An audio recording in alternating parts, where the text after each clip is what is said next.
It's been some time since I've been at one of these types of conferences. We've had a couple ourselves at the Knowledge Bank, that kind of mixture of online. So what I thought I would like to do is just do a quick summary of what's been happening since I've been away and what you've all been up to. So let's just have a quick look, shall we? Worldwide pandemic. Biggest wave of redundancy since the global financial crisis. Massive supply chain disruptions, which are still ongoing across the world. Work, travel and consumer consumption completely upended. Digital shift massively accelerated. Biggest contraction of the economy since the Civil War. That's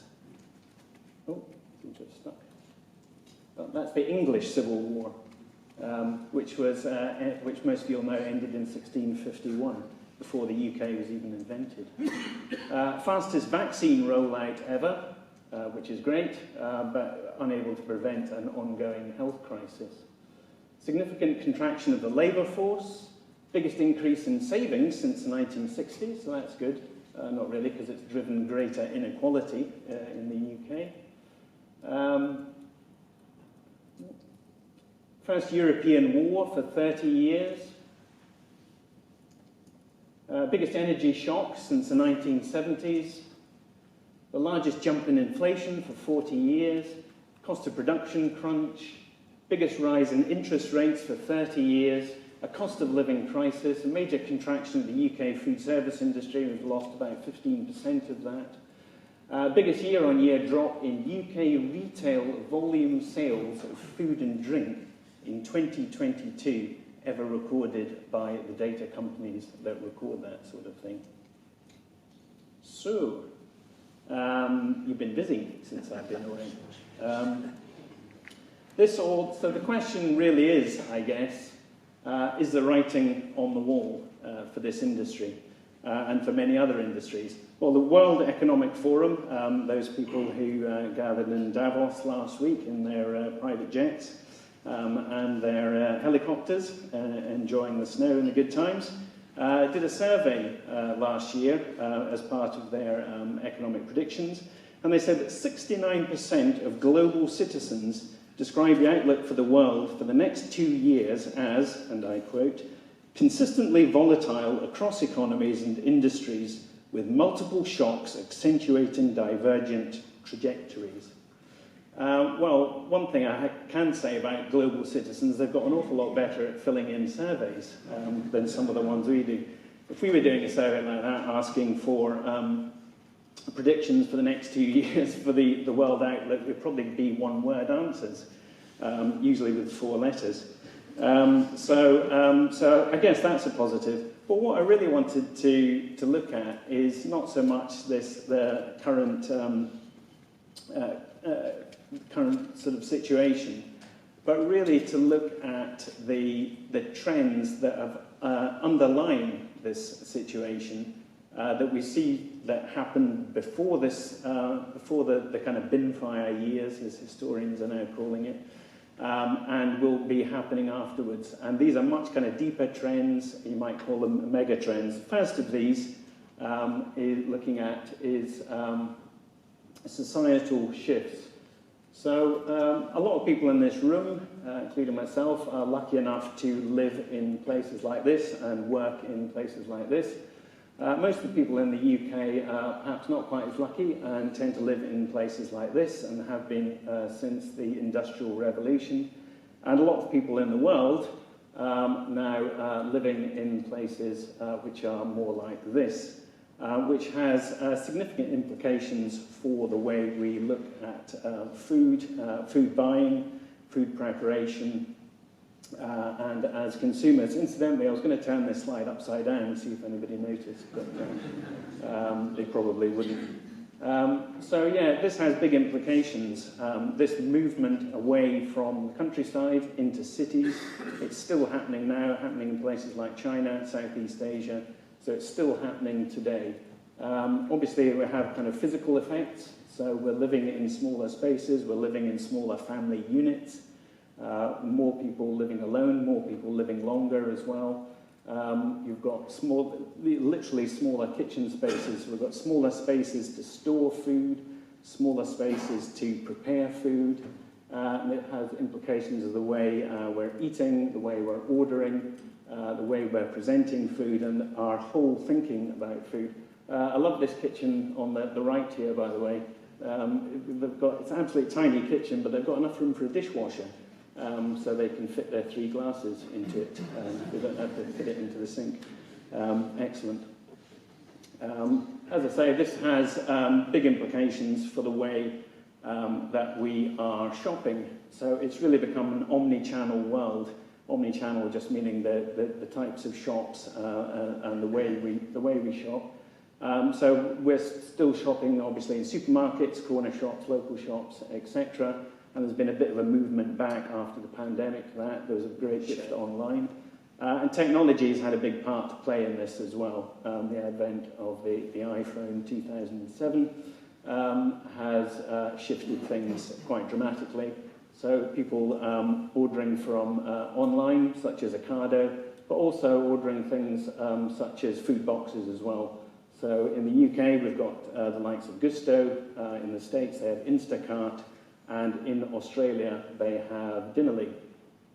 And sticking with Australia, the Australian philosopher Glenn Albrecht has been studying this whole area of people moving in from the countryside and what we lost. So your first buzzword, bingo word of the day, is psychoteratic.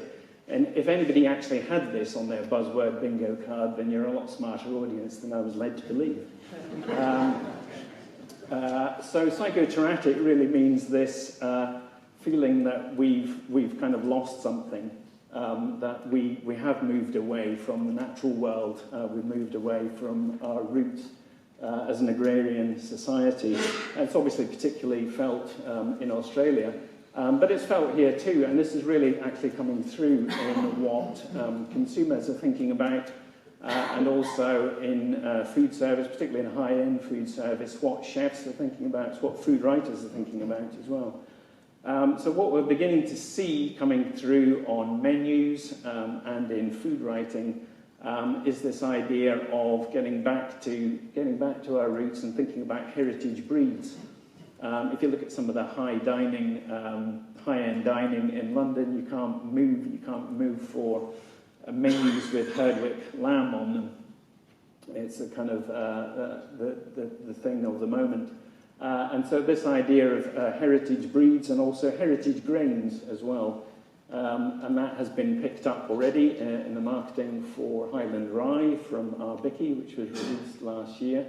And all this idea of heritage, getting back to the land. Now, all the people that have moved into cities and are going to be staying in cities, and the people that are moving in, still moving in around the world, are not anytime soon going to be moving back out. But this idea within the marketing of what we do, this idea of heritage and having a connection with the land is going to be quite key.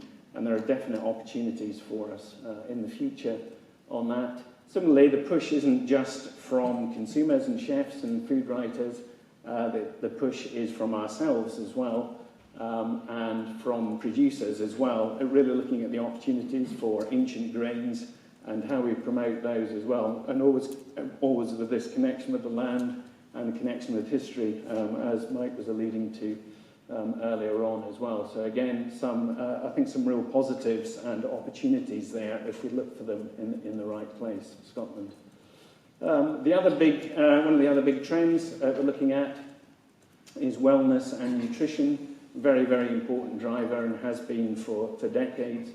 I think there is a bit of a movement here, a very positive movement here, because 10 years ago I'd have probably put this slide, I would have headed it health. And now the language around this whole area has moved. It moved on to health and wellness. It's now moved on to wellness and nutrition, and hopefully in the future it will just be nutrition. And speaking about nutrition as the kind of foundation of health all across the world, which again is an opportunity for us. There's a lot of research going on into longevity, but not just longevity, but quality of life as well. all across the world, scientists are looking at quality of life, wellness and nutrition. Perhaps one of the most high profile at the moment is a chap called Dan Buettner, who is a scientist and works with National Geographic and an explorer as well, and he has been talking quite a bit and done quite a bit of research into areas of the world which have communities which are much longer living than the rest of the world. Now you can see from these, they're called blue zone hotspots that have been identified. You can see by the latitude and longitude that there's a fairly narrow band in some rather warm places of the world. So that definitely has an effect. But the other elements that they're really looking at is the element of community. So these communities in California, Sardinia, Costa Rica, Greece and Japan, there's a real sense of community there. And also it's all tied up with diet as well. Anybody who's seen Jon Snow's documentary on Channel 4, Jon Snow, who used to be on Channel 4 News, has been doing a documentary and visiting places like Ikaria in Greece, which is the island where people forgot to die. So it's all kind of bound up, and there's Dan Buettner has been featured quite extensively on NBC in America as well. So I think these things are kind of coming out of the shadows and coming out into the mainstream. So real mainstream media, we're seeing these things in. As I say, this is very much associated with diet as well. Probably the immediate thing that comes to mind is Mediterranean diet. But I think Dan Buettner and others have gone quite far beyond that and to say it's not necessarily about a diet. It's about thinking about more holistically about what we eat. So it could well be fish, but it could also be red meat as well. And I think the good thing there is it's talking about quality, the quality of the food, how it's grown, and how it's prepared. So again, some real positives for us there to look at. Indeed, this is very much a trend that's been identified by trend spotters and food writers. Again, thinking about the past and the present and kind of way we preserve things, the way we prepare things, so very much about fermented foods, pickling, etc. And doing that with the foods that we grow in the area that we come from, rather than necessarily thinking about it's a Mediterranean diet, we have to import things from the Mediterranean. It's using those methods and using what we've done in the past. Another indicator for me that things are going in the right direction, probably I think Tim mentioned 2010, since I've been doing these kind of presentations. Probably in my very first presentation, I probably mentioned Professor Tim Spector, who is a Professor of Epidemiology at King's College London, and is well known for his study into twins, identical twins, from which he has been thinking much more about the gut biome and cognitive health. And I think The Diet Myth, his first book, did pretty well. But I use that as a kind of bellwether. So his latest book, Spoon-Fed, which is already in its second edition, is now a #1 bestseller. So this is something that's getting into the mainstream. It's becoming high profile. Professor Tim has been on TV as well. And again, it's thinking about nutrition as a whole rather than individual diets. So again, it's something that I think is very positive for us.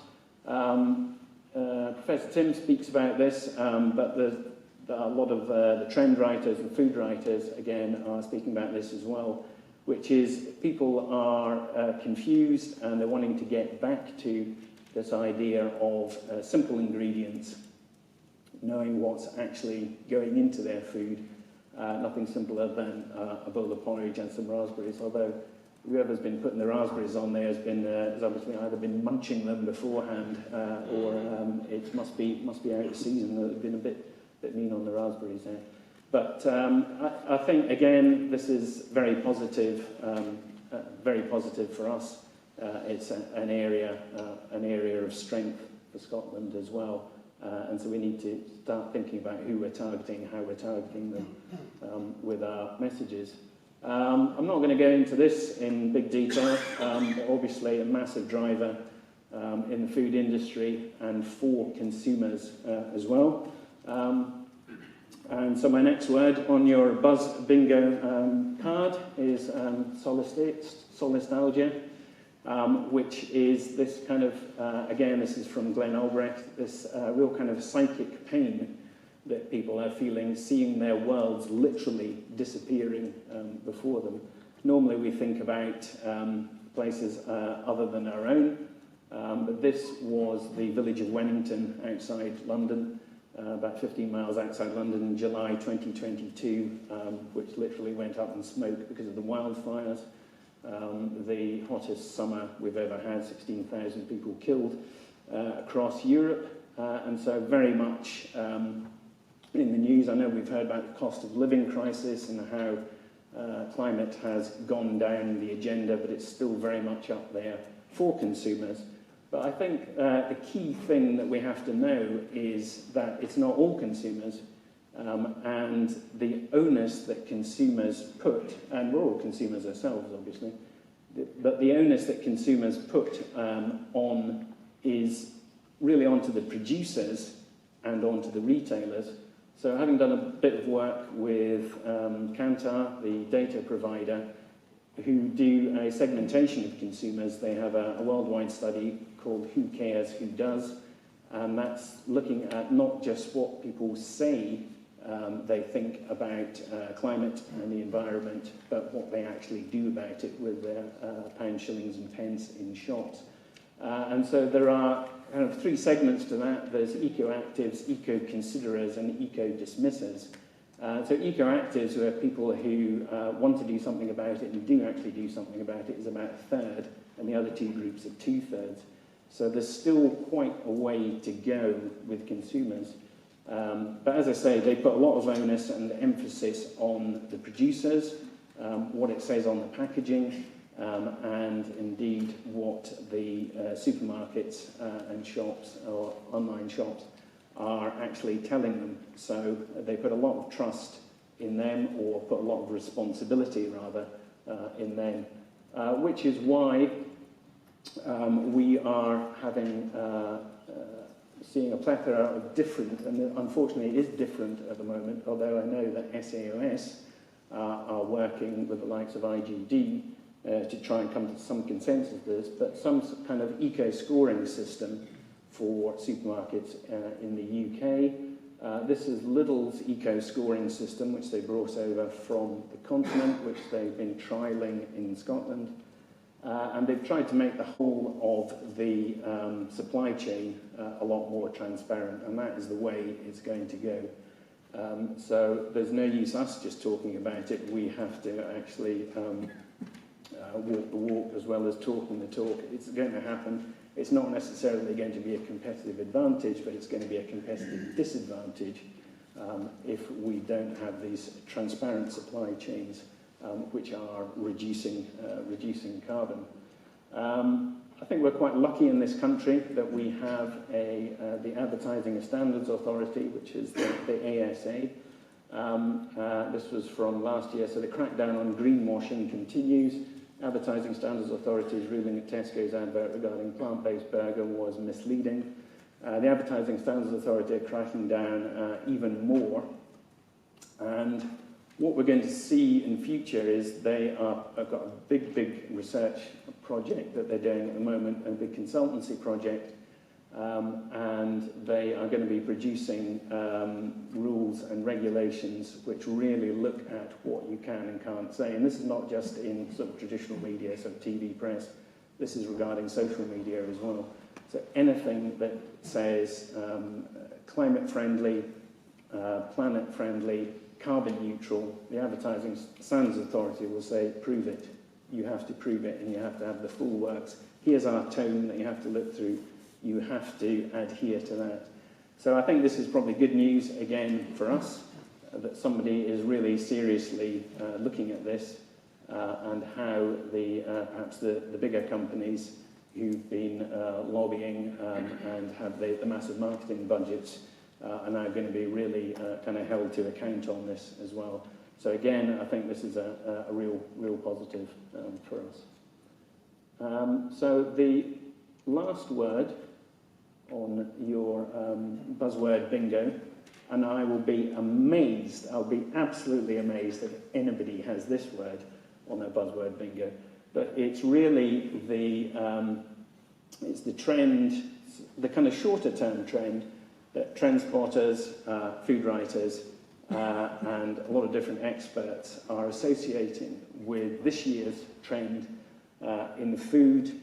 It's going to be absolutely key, and the word is joy. Yes, at last, some joy.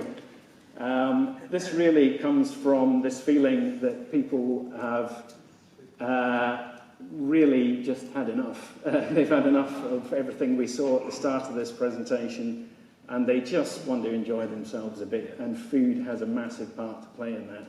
They don't really want to worry too much about the calories or the nutrition, so everything I've said about nutrition, just forget it for this year, it's out the window. But they really want to enjoy it. They want to enjoy good food. They don't want to feel guilty about it. They just want to enjoy it and have a good time. They want to get back to, again, we're talking about this idea of getting back to kind of simple pleasures and perhaps kind of childhood pleasures as well, a time that we really did enjoy our food and didn't worry about it too much. My daughter asked me, she said, well, what food would you want to enjoy the most without feeling guilty about it, or just really something that you enjoy from your childhood, Dad? And I said, well, there's really only one, isn't there? It has to be.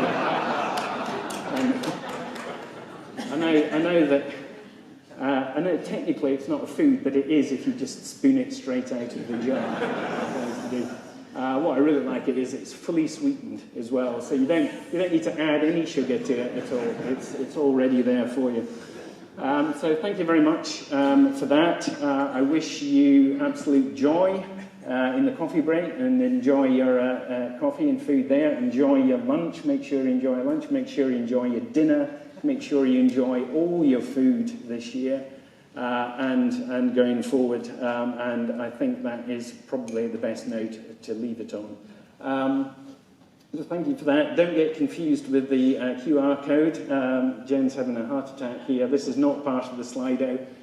If you'd like to know more about the Knowledge Bank, or if you'd like to sign up to the Knowledge Bank, there is a QR code. Probably best not to do it now, though. I have one on my phone, which you can ping across, and will give you access to the Knowledge Bank, which will go into all the topics that I've talked about in much, much greater detail. There's video, there's conference videos, the full work's on there. So if you want to sign up to that, get yourself signed up to that. Thank you very much. Thank you.